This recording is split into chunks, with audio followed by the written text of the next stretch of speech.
Olá! Hoje a gente vai mergulhar num projeto brasileiro chamado IA para o bem de todas as pessoas. A meta dele, olha, é bem ambiciosa: garantir que a inteligência artificial seja criada pensando em impacto social, em sustentabilidade e, o mais importante de tudo, em ética. Vamos entender como isso funciona na prática. E a discussão toda já começa com essa pergunta, que é a pergunta central, né? A gente está numa encruzilhada. A inteligência artificial pode ser uma ferramenta incrível para a gente construir um futuro melhor, ou ela pode acabar aprofundando as desigualdades históricas que a gente já luta tanto para combater. É exatamente esse dilema que a gente vai explorar aqui. Bom, vamos começar pelo lado bom da história, pelo potencial simplesmente incrível que a inteligência artificial tem quando ela é pensada para fazer o bem. E aqui está a filosofia central do projeto, que é algo fascinante. A ideia não é só usar IA para automatizar o que a gente já faz, sabe? É algo muito mais profundo. É usar a tecnologia para corrigir ativamente os desequilíbrios da nossa sociedade e se tornar, de verdade, um redirecionador de futuros. E o legal é que isso não é só teoria, já está acontecendo. Pensa só no impacto real disso. Ferramentas como o HandTalk e o Velibras, que usam IA para traduzir tudo para a língua de sinais, dão autonomia para milhões de pessoas surdas. A visão computacional vira literalmente os olhos de quem não enxerga. E na educação? A IA adaptativa pode ser uma revolução, garantindo que nenhum aluno fique para trás. E esse impacto vai muito além, chegando em áreas críticas para o país todo. No SUS, por exemplo, a IA pode ajudar a encontrar doenças mais cedo, salvando vidas. O Map Biomas usa essa tecnologia para a gente proteger nossas florestas. O Semadin para prever desastres naturais. Na justiça, ela se torna uma arma contra a corrupção. O potencial para fortalecer os serviços públicos é, assim, gigantesco.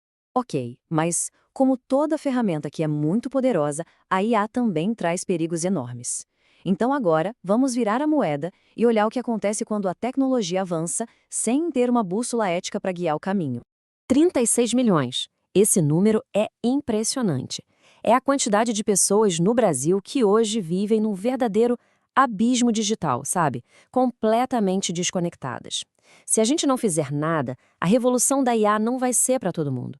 Pelo contrário, vai ser mais um jeito de excluir, deixando quem já é vulnerável ainda mais para trás. E aqui está um dos maiores perigos, o tal do viés algorítmico. Um algoritmo nunca é neutro. Se ele for treinado com dados da nossa história, que infelizmente está cheia de preconceito, o que ele vai aprender? Ele vai aprender a ser preconceituoso. E aí ele começa a automatizar a discriminação na hora de contratar alguém, de dar um empréstimo ou até na segurança pública. É muito sério. Outro ponto que é fundamental é a gente lutar contra o que estão chamando de colonialismo digital. Pensa bem, se a gente só usar modelos de IA feitos lá fora, que não entendem nossos sotaques, nossa cultura, a complexidade da Amazônia, a gente vira dependente. Soberania digital é o contrário. É investir em tecnologia nossa, que entende o Brasil, como as que a Embrapa e o INPE já desenvolvem. E os riscos não param por aí, não.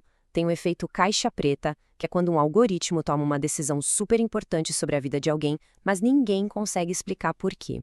Tem também o custo ambiental, que é absurdo, e por isso se fala tanto numa IA verde. E, claro, a ameaça da desinformação com os deepfakes que estão cada vez mais realistas e perigosos.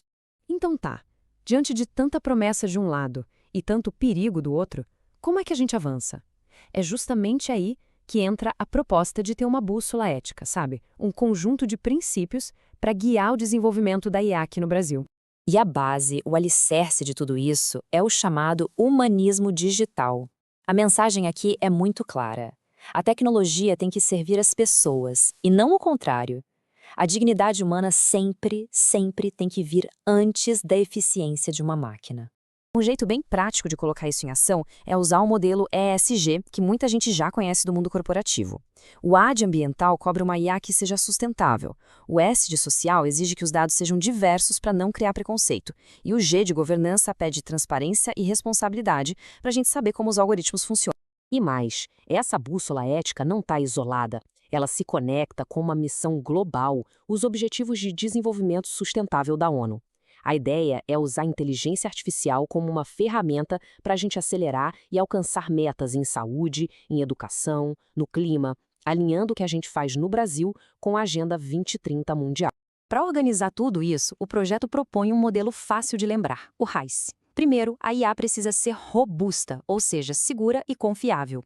Segundo, interpretável, para que as decisões dela não sejam um mistério. Terceiro, controlável, garantindo que a palavra final seja sempre de um ser humano. E, o mais fundamental de todos, ética, alinhada com os valores da sociedade. Chegando aqui no final, essa frase meio que resume tudo, né? A gente tem que parar de acreditar que a tecnologia é neutra. Isso é um mito, e um mito perigoso. Cada algoritmo, cada linha de código carrega a visão de mundo, os valores e, claro, os preconceitos de quem o programou. Portanto, a grande questão é essa. A inteligência artificial já chegou, ela não é o futuro, é o presente. Mas ela não é um destino, ela é uma ferramenta. A tecnologia por si só não vai decidir o que vai acontecer. Nós vamos. A pergunta que fica não é o que a IA vai fazer com a gente, mas sim o que nós vamos fazer com a IA. Essa escolha nossa é coletiva e precisa ser feita agora.